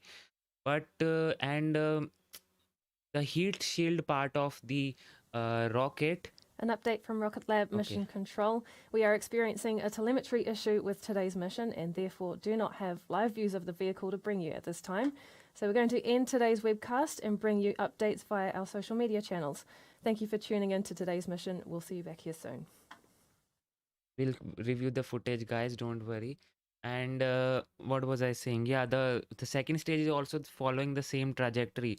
So if it does not burn up fully in the atmosphere, it could produce some issues with the for the team recovery team out there, and we don't want that. So we have to see how they will proceed with that. We will review the footage again to see what exactly happened there. So review the footage in 0.25. We'll have a look at the speed and the altitude also to see what exactly happened out there. It worked perfectly fine till the time the staging was about to happen. We have the Miko. And Miko confirmed. Then age separation. Okay, good with that.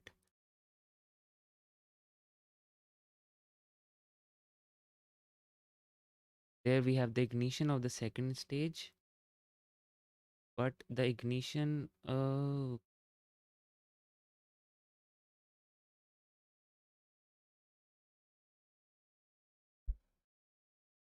that is some pretty violent footage there actually. Talking about the altitude, we can see the nozzle very good here, but the speed is obviously now increasing just because it is falling back down to the earth. Altitude, no, speed is not increasing, and it is climbing up the altitude right now. Okay, but so if it is not having the ignition right now, the speed should not increase, should decrease only, because it is climbing up. We can see the decrease happen. We are getting some vague telemetry here, guys, that this is not how it is supposed to show. It is climbing up rapidly and the telemetry is happening here, but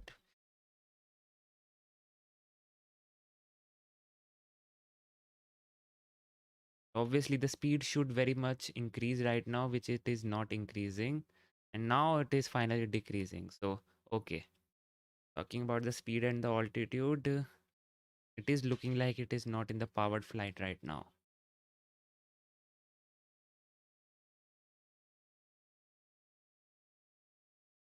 We had the updates till now. The altitude keeps on saying that it is coasting towards the apogee right here.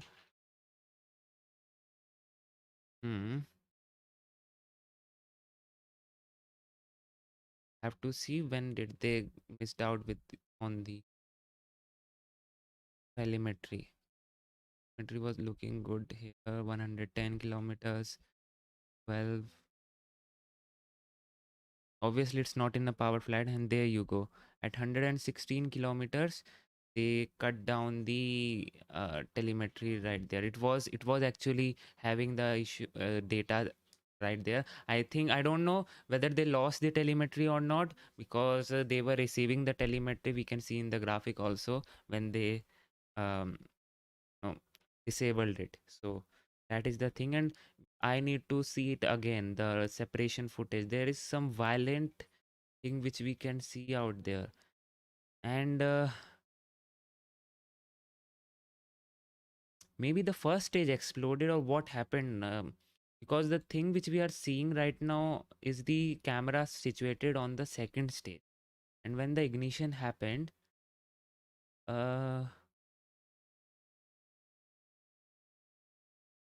everything, there you go, ignition happened. Okay, this is how it is supposed to happen, but then we can see the first stage having this uncontrolled you know um, rolling in the space. That is okay, maybe the engine plumes are hitting it and that's why it is having this kind of a thing, but that goes off. We can see the engine ignition, but this happens.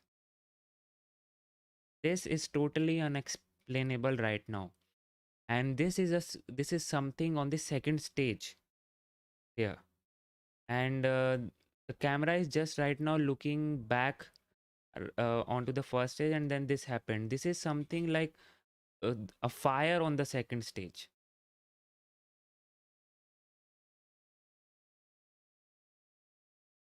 Maybe something has burned up there. Talking about the second stage views here it seems like everything is very well there, and we can see the engine ignited and now it is radiating off all the heat. So yeah, the engine is not its uh, ignition state right now, but yeah, that is the, oh man.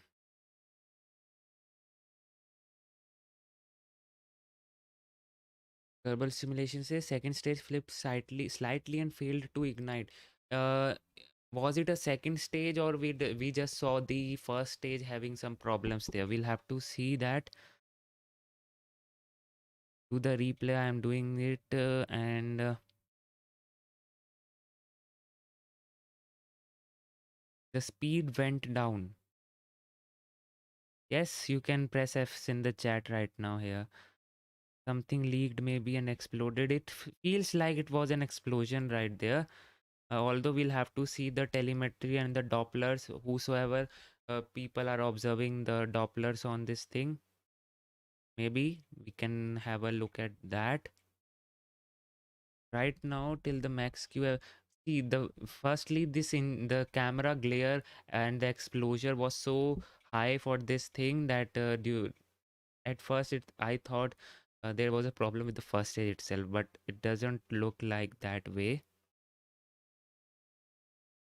What is this thing here? It is not grid fin, obviously. Maybe an RCS block. Speed is increasing right now. Again increasing. We are approaching the Miko. Speed is again increasing. We have Miko. Now speed is stabilizing, which it should be doing. Is decreasing. Okay, cool. You see, at the moment the speed starts increasing. I'll pause at that very moment. Is decreasing, and there you go. It has started increasing now, and we just saw the ignition also there. So it is in contrast with what is shown in the video telemetry. That's good. Increasing right now, and there you go. Just a small increase, and then again the speed is decreasing.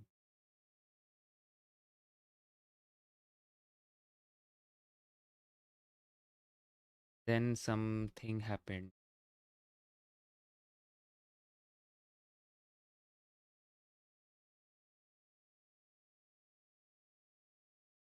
Maybe it was the explosion of the second stage. We don't know actually. We are just seeing the views in the engine bell of this second stage, and the engine bell as well as this battery is looking good. But what about the second stage?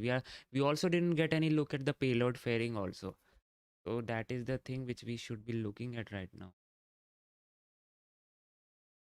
But hopefully we will get some good updates from the official updates from the the Rocket Lab only. So let's see what happens. I'm right now looking in terms for something. Yeah. Nope.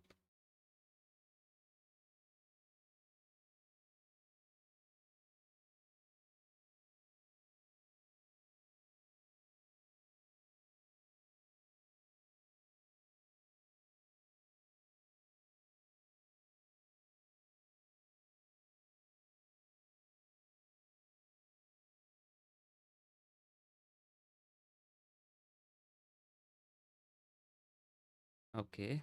Yep, it looks like that gimbal was actually having a problem there. The gimbal actually happened very vigorously there, or maybe there was some explosion kind of a thing. We'll have to see how thing goes live.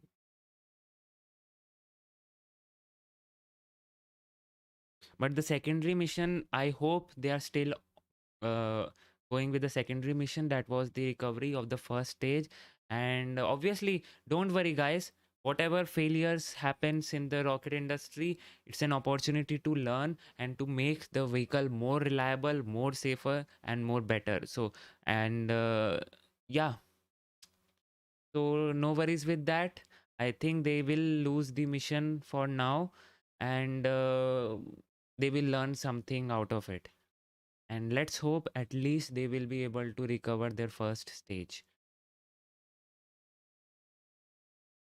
The Rove Gaming, the second stage actually ignited, but it shut itself down after some time. It looked like it tumbled and then exploded. Yes, it looked like that. The telemetry from the first or the second stage. The telemetry is from the second stage there.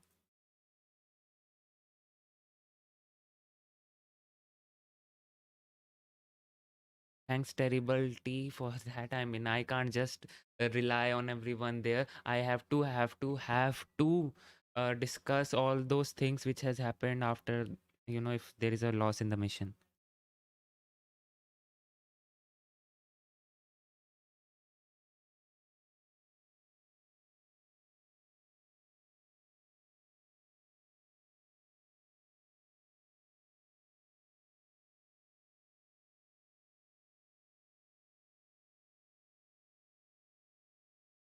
Although we can see from the telemetry that it is coasting towards the apogee, and the speed is a bit increasing and decreasing. That's what is happening. That suggests that the second stage was tumbling there, and maybe it was getting some sort of push from somewhere. We don't know, but yeah, something is happening there.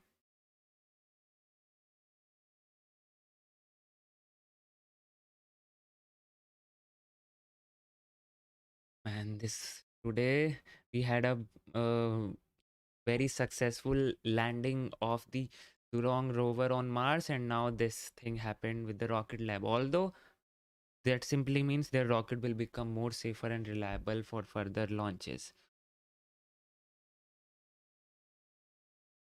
Ballistic climb after separation, exactly.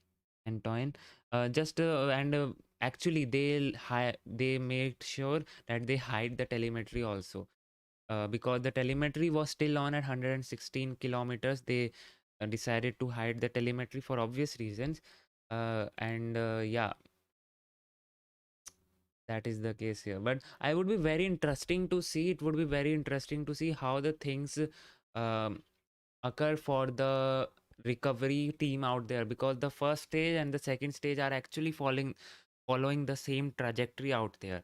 Obviously the first stage is equipped with the hardware which will support, and which actually will enable it to uh, pass through all those re-entry effects and finally touch down safely. But not with the second stage. It may burn up in the atmosphere, but the heat shield is there which may not burn up. So will there be an issue with the recovery team? Are they safe out there? We'll have to see that.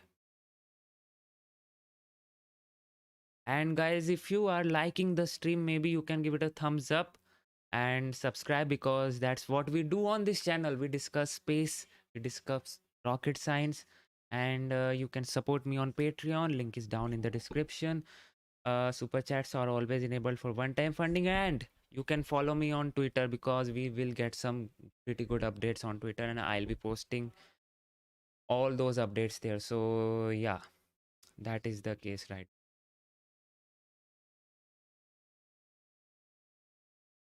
Any other update?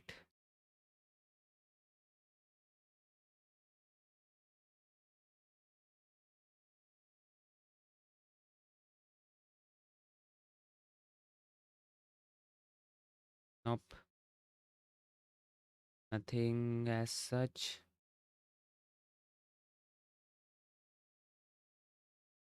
No updates as such right now. Have to see what actually is happening here. So I think guys, we are there for today's launch. I think that's it for today's launch. We were expecting to see some good, oh maybe Dan Mobs I spot. Yes guys, Dan Mobs, can you please share the footage if you are able to spot the footage? I mean the first stage and the second stage, if you are able to get some video feed out there, because that will surely help. If you are able to get some video feed, Dan Mobs, then please share us, tag me on Twitter, and we'll see what actually happened there. Because that video feed will tell us whether the second stage was tumbling or what was happening there. So please share us if you got something.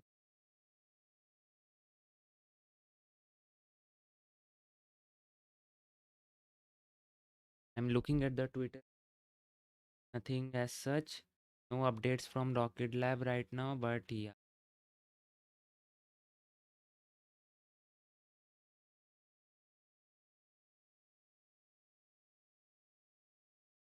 Waiting for anyone to, if anyone, not only Dan Mobs, if anyone has got any video, if you live in New Zealand, if anybody has got any video for the launch today, maybe you can share it here on the Twitter, tag me on the Twitter, and we can have a look at it and maybe analyze that footage also.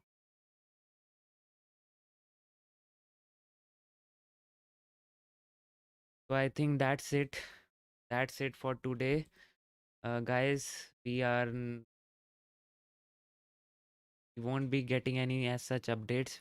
Maybe some updates on the recovery operations out there, but that's for sure. They have lost the mission today. Their primary mission was to deploy the satellites to the orbit. They have lost it most probably. So no. Is it possible any other country destroyed it? Nope. Is this, if nothing, no other country has destroyed it. Is the first stage still under full control? We'll have to see how the things will progress and if they will go on with the recovery attempt too, because there will be some issues now. Will how the second stage debris will fall back to the earth, and if the recovery team is you know um, all safe to perform the recovery operation. Although the first stage booster looked like it was going in with the perfect launch today, but we'll have to see how things will work. I am suspecting that they will get some recovery operation done tonight. At least those will happen.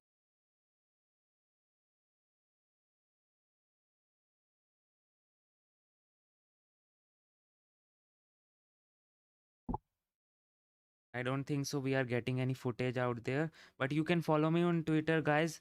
I will surely have all the updates posted there. Yeah, obviously. Failure was because of that engine shutdown, but why did that engine shut down? That's the big question right now. So I think I can end the stream right now. We have discussed what would have happened, and maybe I will try to post a video explaining all the things which has happened today. So let's see. If you don't have any other questions or things to discuss, we can end the stream, and we'll join again for the Starlink mission just around 10 hours or so. And NASA's Black Brand 12 also. Catch you all later, guys. Yes. Oh man.